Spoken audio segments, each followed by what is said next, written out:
Hello everyone. तो कैसे हैं आप सभी। मैं उम्मीद करता हूं आप सभी लोग मस्त होंगे। तो चलिए आज का नवा टॉपिक है हमारा जिसको हम शुरू करने जा रहे हैं। वो कौन सा है मेरे प्यारे भाई? एंगल्स।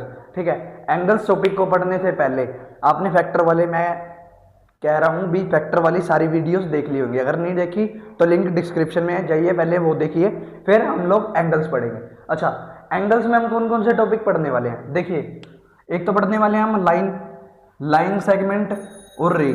जब तक हमें ये नहीं पता होगा लाइन सेगमेंट और रे क्या होता है, हम एंगल पे नहीं चल सकते। ठीक है। उसके बाद आज की वीडियो में हम देखेंगे एंगल्स, और उसके बाद देखेंगे मेरे प्यारे भाई टाइप्स ऑफ एंगल।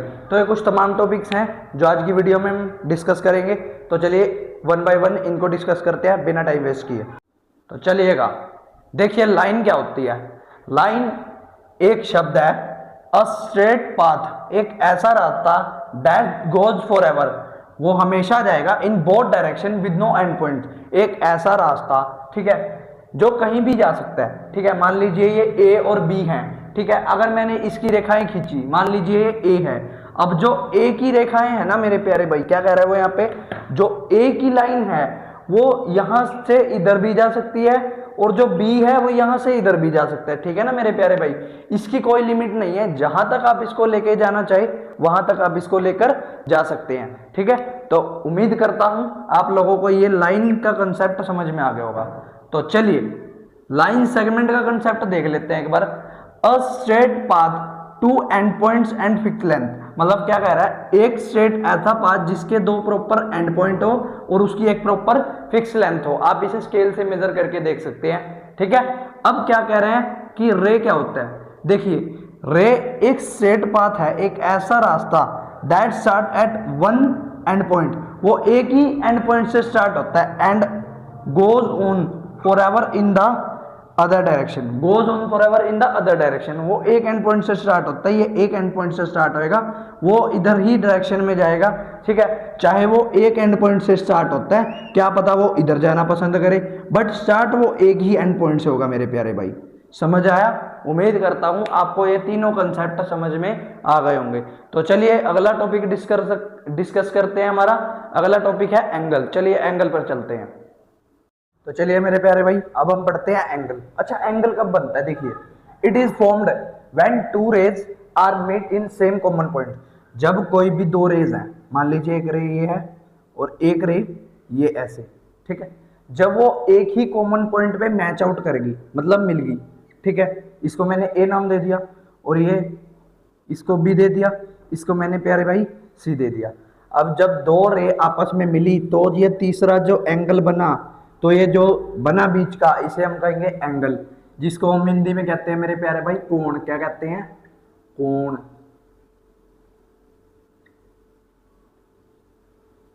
ठीक है। ये कोण वाला कोण नहीं है, कोण वाला कोण है। ठीक है।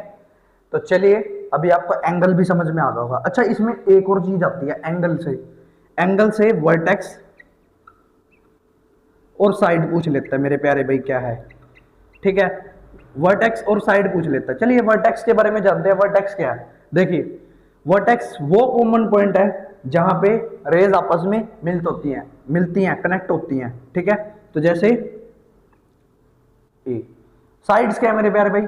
साइड्स इसकी जहां से रेज आती हैं, मान लीजिए साइड्स बी ए एक साइड है, ठीक है, सी ए भी एक साइड है। ठीक है। और दूसरी बात यह है कि वर्टेक्स भी कर लिया हमने, साइड भी। अच्छा, इसका सिंबल क्या होता है? सिंबल भी कई बार वो आपसे पेपर में पूछ लेता है। एंगल को हम इस टाइप से रिप्रेजेंट करते हैं, जैसे मान लो हमारे एंगल ये क्या बना, एंगल ए बी सी। ठीक है मेरे प्यारे भाई, तो आपको इतनी चीजें समझ में आ गई होंगी। तो चलिए हम नेक्स्ट टॉपिक पे चलते हैं जिसका नाम है टाइप्स ऑफ एंगल। मेरे प्यारे भाई चलते हैं हम अपने नेक्स्ट टॉपिक की ओर, जिसको पढ़ने में आपको भी मजा आएगा और मेरे को पढ़ाने में भी मजा आएगा। तो क्या है मेरे प्यारे भाई? Types of angle. ठीक है। सभी का पसंदीदा टॉपिक। ठीक है। जिसमें फर्स्ट आता है हमारा एक्यूट एंगल। अब भाई ये क्या होता है? एक्यूट एंगल जो है हमारा 90 से कम वाला एंगल होता है। ठीक है। क्या कौन सा एंगल होता है मेरे प्यारे भाई? 90 से कम वाला, और जिसका कुछ लुक आपको फिगर टाइप ये मिलेगी। ठीक है। तो 90 से कम वाला एंगल होता है ये एक्यूट एंगल, ठीक है, जिसकी मेजर भी हम देख सकते हैं 40। यहाँ पे हमने जो एंगल बनाया है वो कितने डिग्री का है मेरे प्यारे भाई, 40 का, ठीक है। तो इसी प्रकार से पहला एंगल हमारा हो गया। दूसरा होता है राइट एंगल। अच्छा, राइट एंगल सबसे पॉपुलर एंगल है और सबसे फेमस एंगल है, क्योंकि इसको 90 डिग्री का कहते हैं हम लोग। और आगे इसका परपेंडिकुलर वाला कंसेप्ट भी क्लास में लेके आऊंगा मैं, ठीक है मेरे प्यारे भाई, वो परपेंडिकुलर बेस हाइट वाला, ठीक है।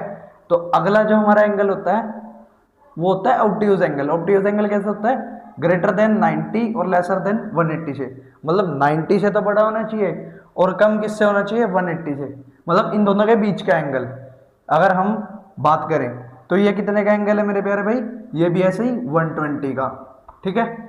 तो अगला जो हमारा एंगल है ये भी स्ट्रेट एंगल है। अच्छा, स्ट्रेट एंगल मतलब एक लाइन है, उसके ऊपर अगर आपको हाफ डी बनता दिखे तो वो क्या है मेरे भाई, एग्जैक्टली 180 का। यहाँ पे भी मैं लिख देता हूँ एग्जैक्टली 180 का, तो वो कौन सा एंगल होएगा मेरे प्यारे भाई, स्ट्रेट एंगल, ठीक है। रिफ्लेक्स एंगल पे अगर हम चलते हैं, रिफ्लेक्स एंगल की अगर हम बात करें तो ठीक है, ये मोस्टली 270 का होता है, बट यहाँ पे मैंने लिखा नहीं, सुनो मैं बता रहा हूँ आप लोगों को, जो क्या हो 180 से तो बड़ा हो बट 360 से छोटा हो, क्या मेरे भाई, 180 से बड़ा और 360 से छोटा, मतलब इन दोनों के बीच का एंगल हमारा क्या कहलाएगा, रिफ्लेक्स एंगल। मैं उम्मीद करता हूं आप सभी लोगों को समझ आ गया होगा। तो चलिएगा अगले एंगल पे चलते हैं। अगले एंगल का नाम है मेरे प्यारे भाई फुल एंगल, मतलब जिसको डी एंगल भी कहते हैं, या कई बार हम इसको कंप्लीट एंगल भी कहते हैं, या कई बार हम इसको 360 डिग्री एंगल भी कहते हैं, ठीक है। इसका मेजर पूरा 360 होगा, ठीक है। तो आई होप आप लोगों को ये कंसेप्ट अच्छे से समझ में आ गया होगा, ठीक है। तो आई होप सभी को ये सेशन अच्छा लगा होगा। अगर सेशन अच्छा लगे तो इस वीडियो को लाइक कीजिए, कमेंट कीजिए, डाउट अपना, और सेशन को शेयर भी कर दीजिएगा, ठीक है। और बाकी रही एंगल्स की बात, एंगल्स को हम आगे भी डिटेल में पढ़ेंगे अगले लेक्चर में। तब तक के लिए thank you so much, bye bye.